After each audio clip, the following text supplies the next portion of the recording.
morning, everybody. At the outset, I have to congratulate you for having organized this beautiful event on a bright Thursday morning, and also thank you for making me a part of it. While I was commuting to this place, the thought that occurred to me was, it's a very pleasant coincidence that Economic Times is organizing an event related to health at a time when health is increasingly becoming an important component of India's economy, which was not so maybe till a few years ago. And I can say with a certain amount of confidence at my command that India is fast emerging as one of the favorite cost-effective medical destinations or healthcare destinations of the world, or the healthcare hubs. And therefore, in the times to come, the years to come, the health sector of India is going to increasingly contribute to the economy of the country, and therefore also it forms an important subject for those at the desk of Economic Times to ponder over, which I think might not have been there till a few decades ago, because health would hardly find a place in the journals of economics. But now it's becoming increasingly an inherent part. And if you go by the statistics, India's health sector is valued at about 50 billion by 2025. And the number of medical tourists visiting the country can be assessed from the fact that we had as many as 10 lakh visas in the last 2.5 years or so, based on or justifying management of disease or treatment reasons visiting India. So that itself, and the entire medical tourism, the world across, is about $70 billion, and India's share is about 10 billion. So I think when we talk of billions, no better place to talk than this room, which is, carrying a galaxy of economists and those who analyze the economics of the country. And I think no better would be able to realize this or understand this or maybe appreciate the impact of this than those of the medicos who belong to my generation, including many of you sitting over there. Harsh is there, others there. We have seen the transition of India's medical care system from very primitive times to what it stands today. I mean, we have seen those times where the drugs would not be available in India for many years after they were already made available in some of the Western countries.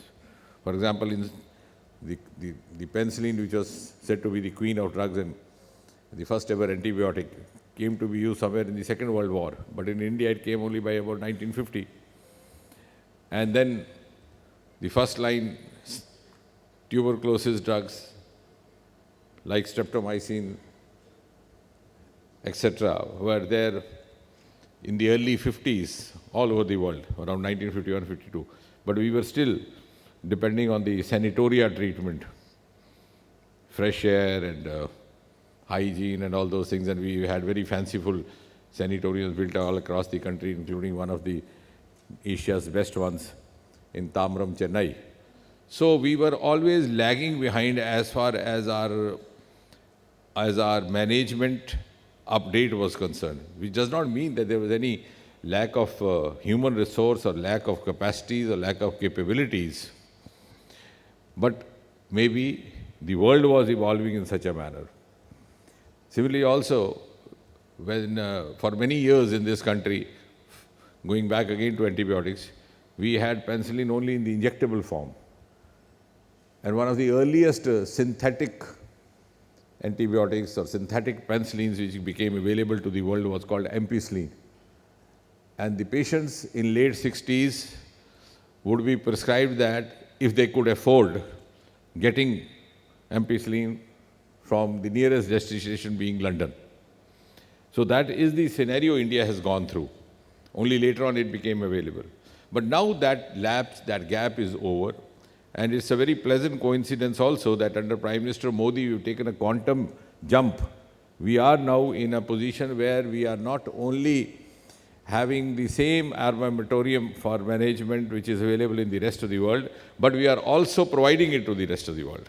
I think one of the evidence of that is Rajesh Gokhale there, one of the eminent biotechnologists of this country, who and whose team were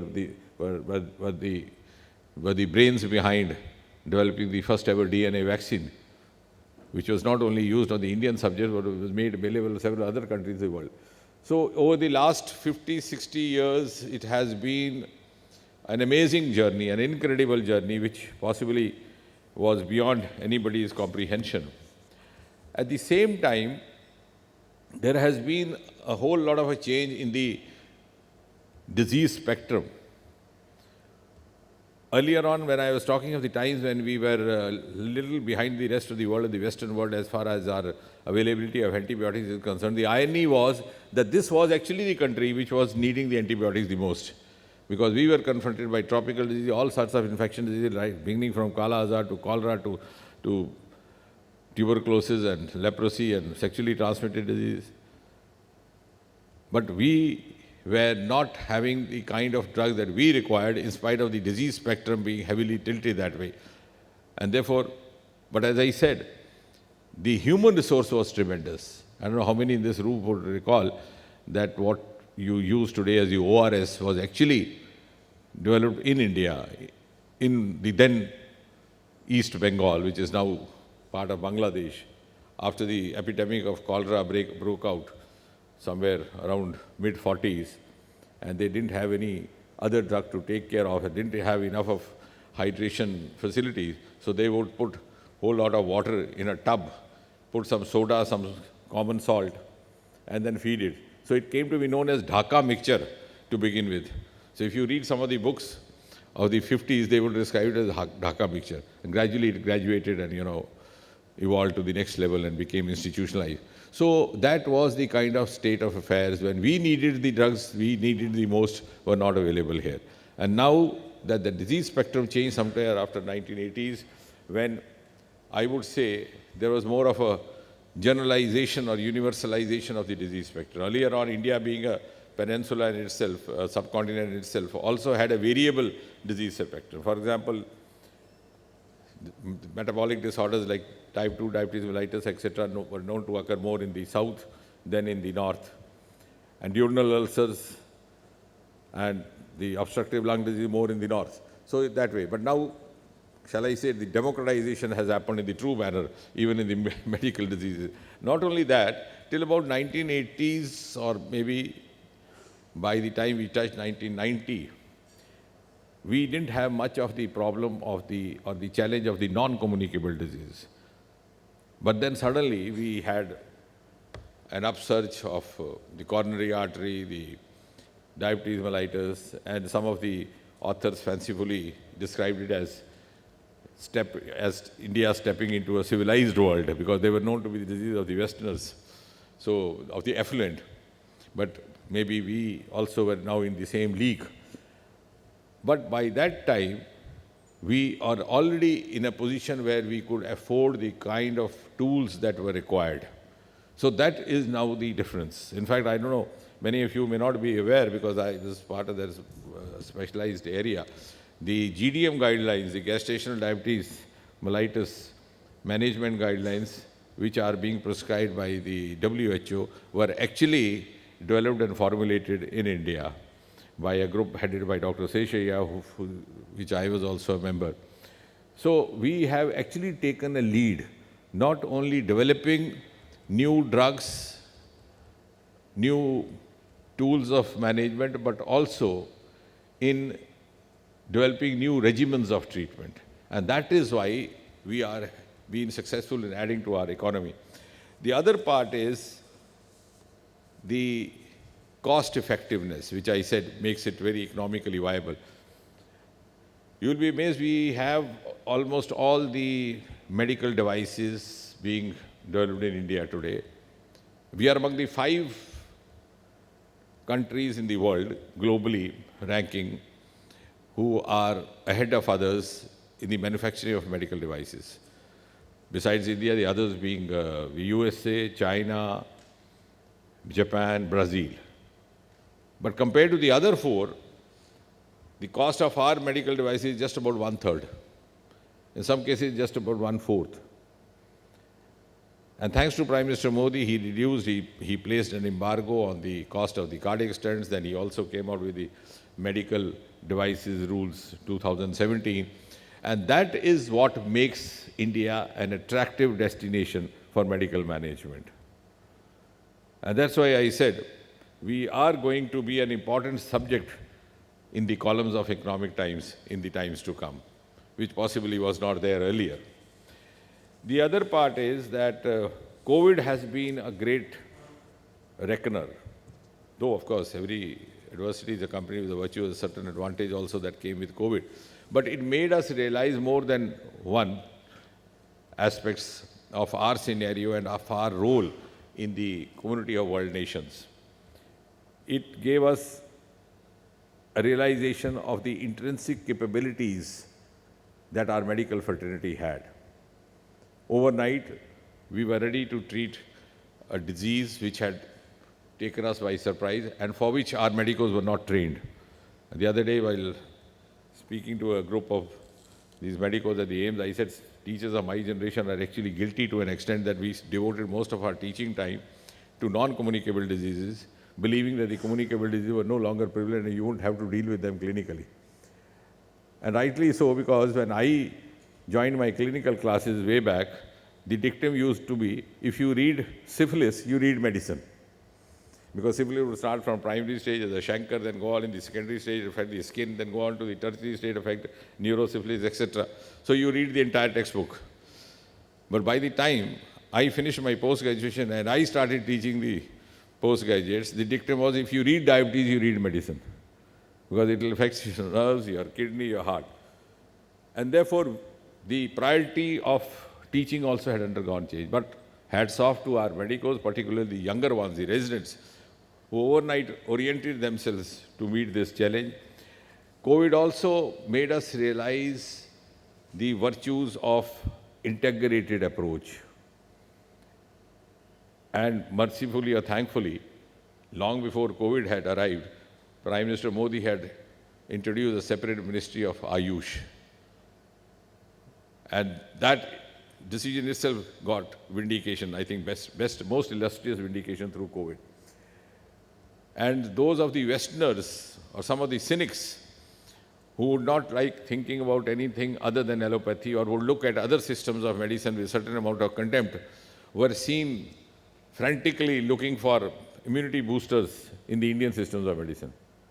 With the fear of COVID, the fear of mortality, the fear of death was so much that India was receiving frantic calls from other countries, the European countries. Do you have something in Ayurveda? Do you have something in homeopathy which could boost up our immune system? So I think that is another realization the world got and for which India has a very exclusive asset in the form of multiple systems of medicine happening only in India, whether it's Unani, whether it's Ayurveda, whether it's Yoga, which is not so much akin to the Western nations. And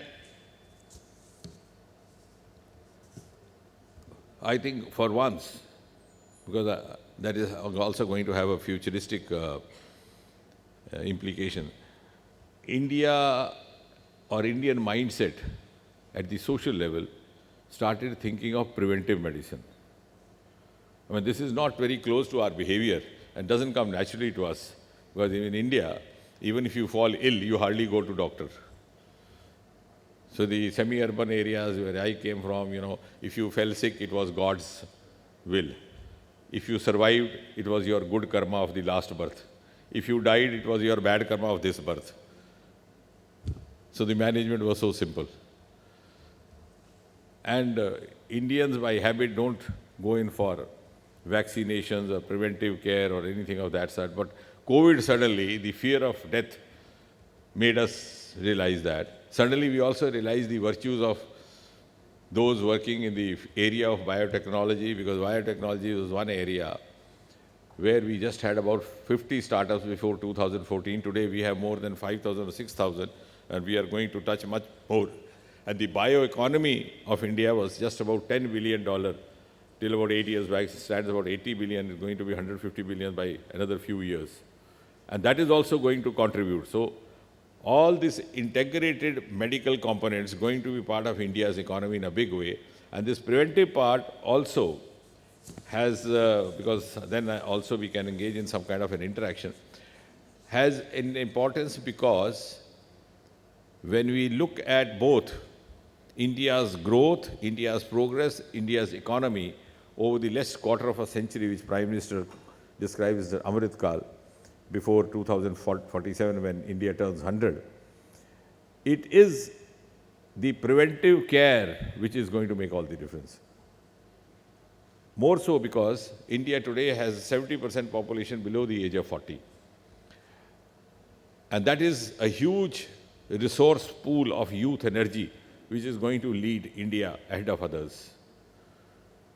And therefore, the serious thought for us to ponder is how far can we allow this vital youth energy, which is otherwise meant for nation building, to go squandered at the altar of these diseases.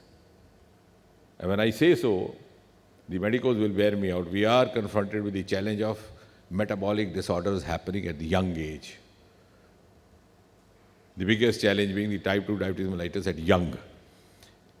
In the bygone years, if somebody said so-and-so had developed diabetes, immediately you would visualize the image of a man in 50s, 40s, late middle age.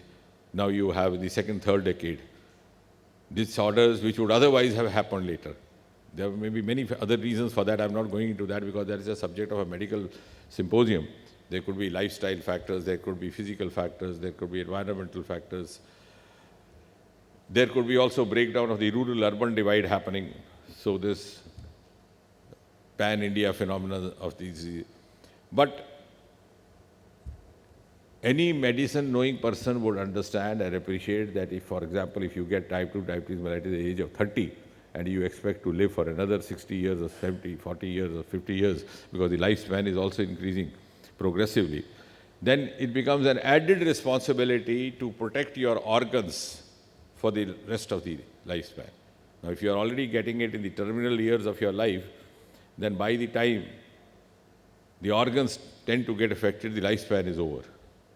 But here, if in the first 10, 15 years you are not very careful with your tight glycemic controls and glycated hemoglobin, etc., and you have affliction in the eyes or the heart or any of the vital organs, the kidney for that matter, you get incapacitated. And your incapacitation is actually leading to some amount of incapacitation of the nation's strength, which is comprised of the youth power. So what is happening is that India today is also confronted with a unique phenomena which is not often talked about, of a biphasic lifespan. On the one hand, we say we are young India, no doubt. We are 70% below the age of 40. But don't forget, the oldies are not ready to quit, as would have happened earlier. At the age, at 1947, many of us quit the planet before getting a farewell from the government service. So the lifespan was hardly 50, 55. So before retirement, they passed away. Now, the number of pensioners in India today is larger than the number of working employees. The working employees being about 55 lakh, the pensioners being about 65, 70 lakh. So, as a result of that, the impact both on economy and on the health spectrum is that, A, the diseases which are happening on the older age are now happening in the younger age, as I gave the instance of diabetes mellitus, or maybe the heart-related coronary diseases. And at the same time, the diseases which never happened are also started happening because now you are living long enough to reach that, milestone, where you have prostatic malignancies, etc., because you didn't live long enough in the earlier times. So we have this double challenge, but at the same time, the heartening factor is that India today is much better equipped to deal with this. Not only in the human resource, which I said was never lacking, but also in the kind of armamentarium that we have at our disposal. We are in a position where the rest of the world is taking up cues from us. We are leading also now to a great extent in our practice of digital health, the telemedicine. And as I said, what gives us an exclusive advantage is our cost-effective management. We have about 600 hospitals across the country which are globally recognized, and we have a state-of-art health structure which is second to none. Maybe we have some domestic problems of the health care system not being uniformly available across the country, but I think that's a part of the evolving phenomena, because sometimes the corporate sector was new to India. Of course, it also came only after 1980s. So we had more of concentration in the urban areas. So one day I was telling one of the corporate friends, I said, we have the urban patient in India gets over-treated and the rural patient gets under-treated.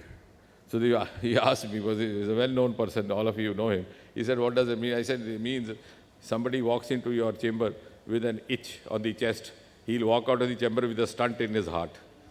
But if the same person has an itch which is indicated of a silent heart attack and is unfortunately living in a rural area, he would have lost that golden hour and also lost his life.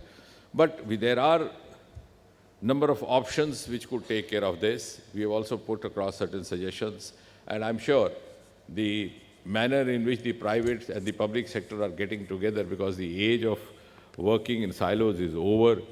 We have no other option to be integrated in every sphere of activity. I think this also will be taken care of. So thank you very much for having made me here, and I'm sure in the times to come, health would be an important subject, both for the authors, the columnists of Economic Times, as well as the readers, because we are going to have increasing economic stakes in our healthcare system. I would like to have some of our interaction rather than going on talking, because when the room is semi-dark, you don't even know whether the audience is sleeping or listening to you. Thank you. Come on, ladies and gentlemen, Shri Dr. Jitendra Singh deserves a louder round of applause for that highly value-packed session and that humor, the touch of humor that we experienced. The floor is open for some questions, so if any questions, may I please request the mic to be passed around.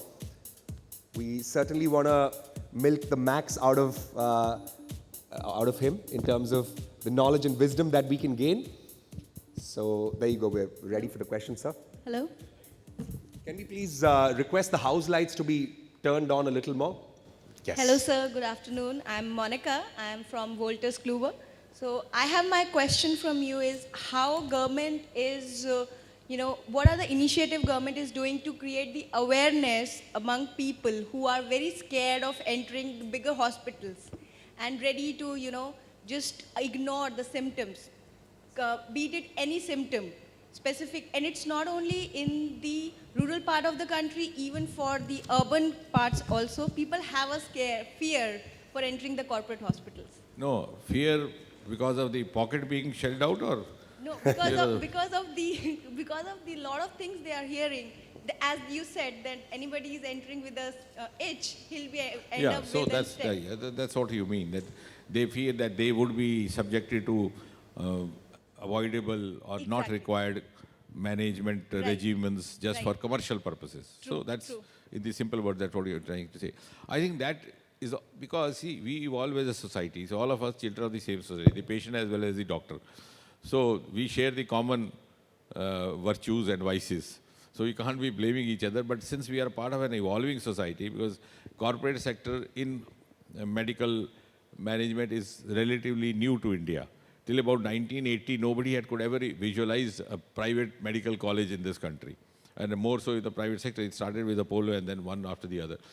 So that is one, it's an evolving phenomenon, and therefore the society and the stakeholders will get used to each other. Now, as far as the government is concerned, I think one of the beautiful and path-breaking initiatives taken by Prime Minister Modi is the Ayushman Bharat.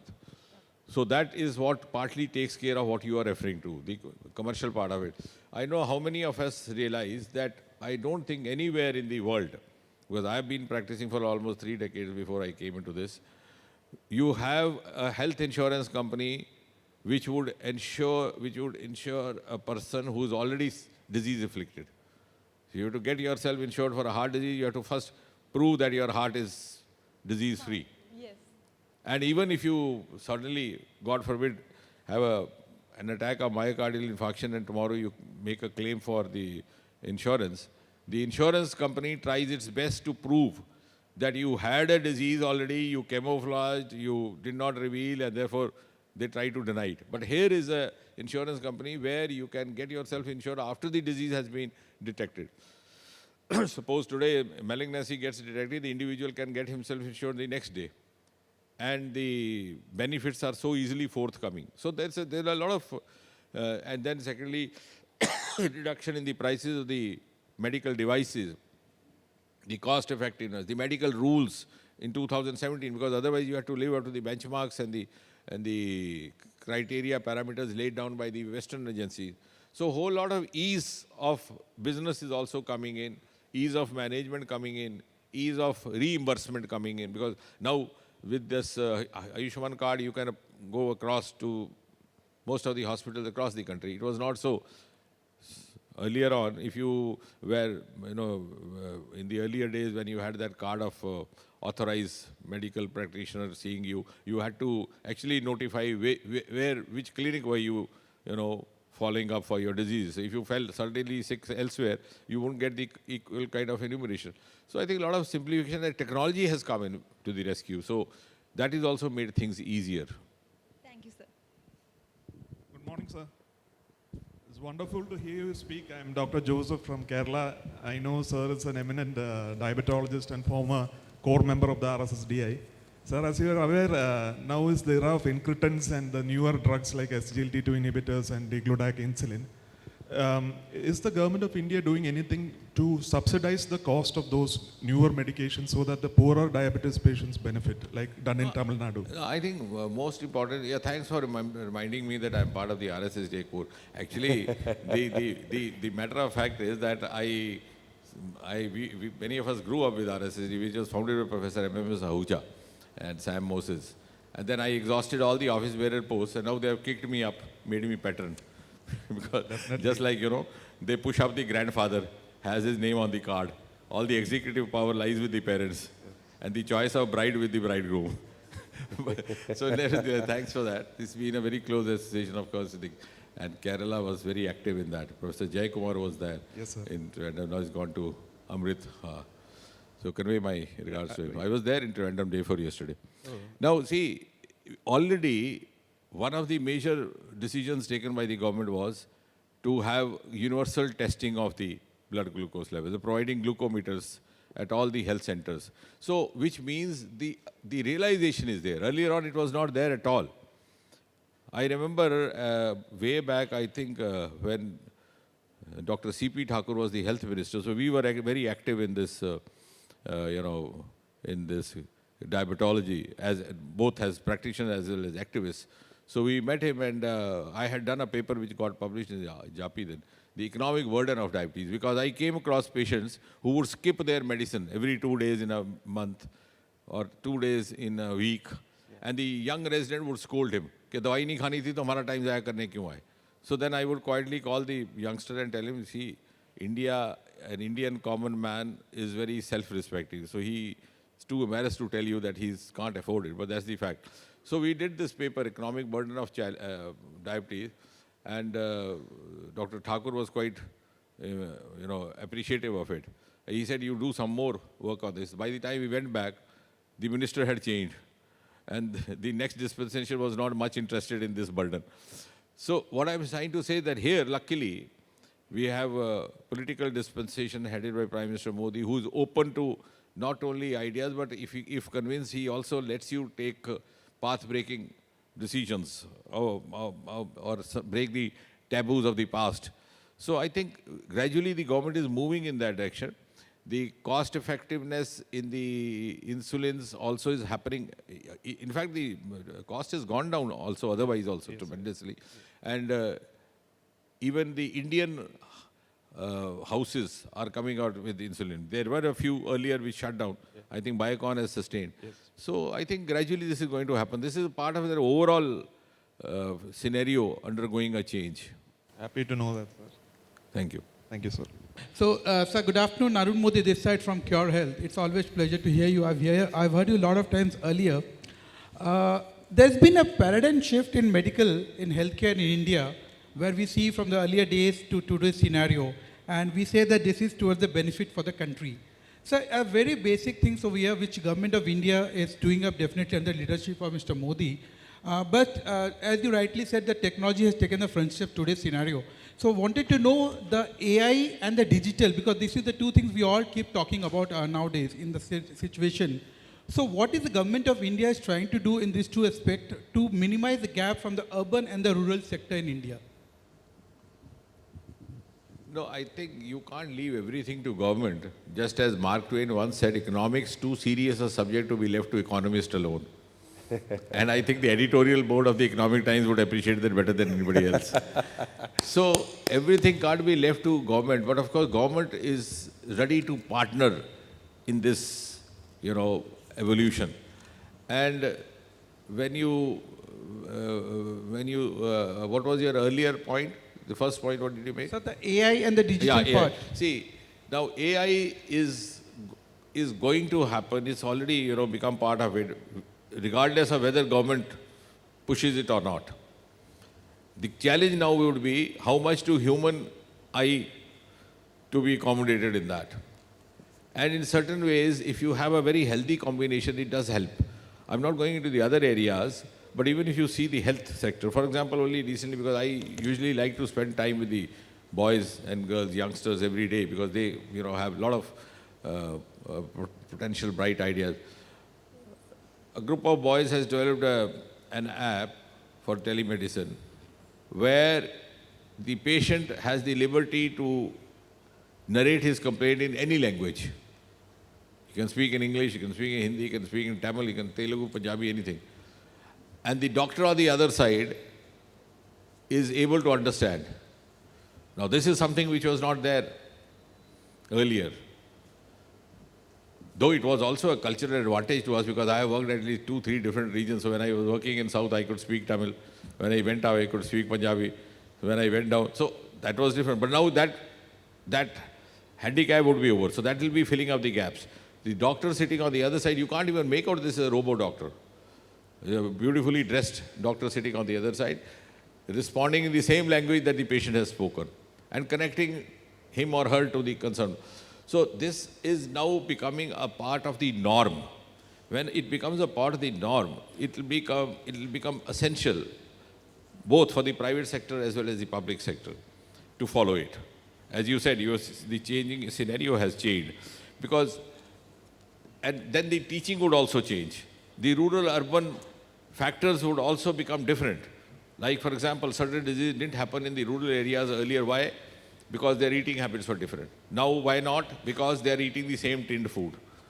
So, I think the change will have to be seen as a whole, and government will essentially be partnering with it. Now, for example, when you would have entered into your pharmacology class the first time, there were marks for prescription writing. You tell the young medico, he'll laugh at you. Was it there at your time, Harsh? In the pharmacology, you were taught how to write a prescription, and there you would be given marks. And they would be very systematic. First, you have to write about the general measures, then about the non-pharmaceutical, then come to the pharmaceutical. And then, of course, that was the age of the mixtures also. Now, all that is done away with. So I think AI is going to be a tool, another essential tool. How much of it and how much of the human would be a challenge to make an optimum mix, because human interface, I realize, would also have to be accommodated. Like, for example, it's an instance other than health sector, because I'm looking after 6-7 departments. In the the grievance, we introduced an online system. Anybody who files his complaint has to get his response back within 4 weeks. If he doesn't get, he has to be told, explained why not. And automatically the grievance goes to the concerned department and comes back. So it's such a beautiful system with an app in the mobile. You can file a complaint any day. And the disposal, we made sure, was 95, 98% every week, 100%. So I was quite satisfied that we had achieved, almost 100% targets, which was not happening before this government came in. Even the website would not be visited. But then I suddenly realized sometimes the complainant would come, he would be, hanging his face. And then I told myself that yes, in English language, no two words mean the same. So disposal does not mean meeting the aspiration. A person who files the complaint that I didn't get the promotion feels that by filing the complaint, the other side would get alerted, he'll get promotion. But what would happen is the person sitting here would get the response from the concerned department or authorities and get back to him saying, look here, these were the reasons you didn't get promotion. The person has got the complaint disposed of, operation successful, patient dead, like a situation. So complaint disposed of, but the person is not satisfied. So then I kept asking myself, then I realized in Europe you have these days a concept of happiness index. So you're not actually causing happiness. So then we deliberately introduced human interface. Just about 4 months back, we have started a human desk, which is based in Noida. So after the disposal of every complaint happening, sometimes in the same day, evening or next day, a human being calls up. कि भाई साहब ऐसे ऐसे हो गया, अब है कि नहीं है, then tries to counsel कि भाई अच्छा चलो इसमें शायद कोर्ट में जाना हो, चलो ऐसा है ऐसा.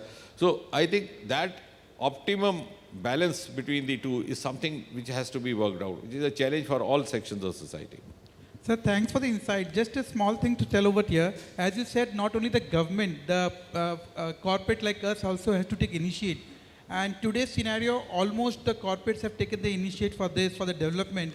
My only thing is that if the government can come out with some policies where this corporate like us can tie up with the government and end of the day give this service to the society, that would be the great thing. Yes, absolutely, absolutely. I have a very firm opinion that is the private-public line has to vanish away. And there's nothing going to be like that in the times to come. Because we have to grow together. Otherwise, we would not be able to achieve the optimum progress. Correct. And I'm sure under Prime Minister Modi, the government is open to this. And I think this public-private relationship is going to grow stronger. Thank you, sir. Thank you for those questions. Really appreciate the time, energy, and effort. So, whereas a lot has been done on healthcare and also on preventive healthcare, what is a little bit the thing is that for pediatric healthcare, especially in the therapeutic segment, there is a lot which needs to be done. And I don't know whether the government can initiate and push this factor. There are hardly any pediatric hospitals all across the country, although when we say that 30% of our population is in that range, and we almost don't have specialized pediatric hospitals. Insurance does not cover so many diseases in pediatrics, especially surgical or therapeutic part. And again, I feel that the government can give some push to that so that the diseases are covered. And the problem with pediatric is that parents are still in their very young age when their children get these diseases, and they don't have the money to really treat their children adequately. No, I think absolutely, it's well taken what you said. The evolution of, on both sides, the pediatric management as well as pediatric diseases has happened in a transitional manner. Like for example, earlier on, immediately after independence or the first few decades after independence, the immediate problem was infant mortality. Children didn't live long enough to fall sick. They died before falling sick. The first 2 years particularly. So that was, and coupled with that, of course, the antenatal mortality of the mothers.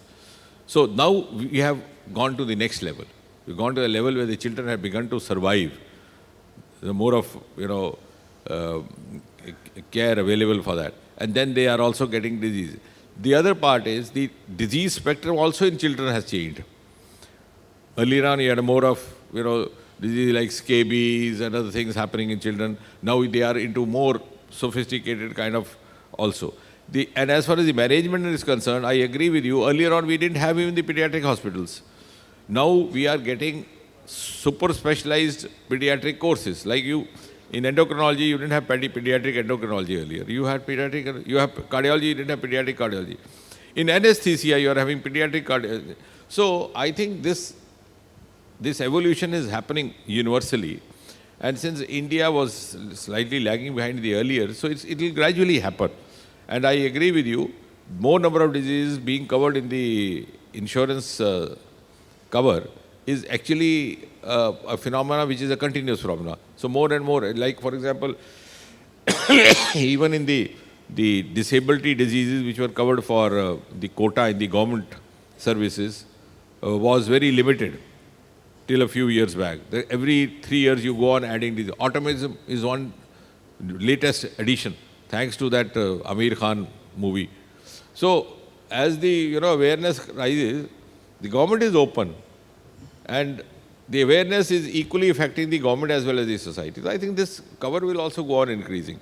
When we have the volume of the disease is more, obviously the insurance managers will also find it profitable to have it like that. One thing, but before I conclude, the insurance is not again going back to too serious to be left to economists. There are other factors because I am continuously, trying to research into. In my constituency, I had a district which was totally insured through Ayushman. And under the cover, you have a provision after surgery free of follow-up for 2 weeks, 3 weeks. I would find that many of the patients would not turn up. So I didn't know why it was so, whether they were not. And then I tried to find out, they were taking the medicine regularly, but they were not coming to the hospital to, to pick up their pack of medicine, which was available free of cost as a part of the cover. Then I went deeply into this. I realized that, for example, a patient who was a daily laborer and had to travel 50 kilometers or so to come to the hospital where he was under follow-up for the insurance cover. In the process, he would lose his daily wage. And he was smart enough to calculate the daily wage was more than the amount of money that he was going to save through this insurance cover packet. So he would prefer purchasing it and yet saving. Then I requested the collector there, that time it was a lady, I said, why can't you ask some of the ASHA workers or something to pick up this and go there? So I think this is a wider phenomena which has a social bearing as well. Everything doesn't end with the insurance cover. That's what I'm trying to suggest. Thank you, sir. Once again, sir deserves a round of applause. Let's give it up.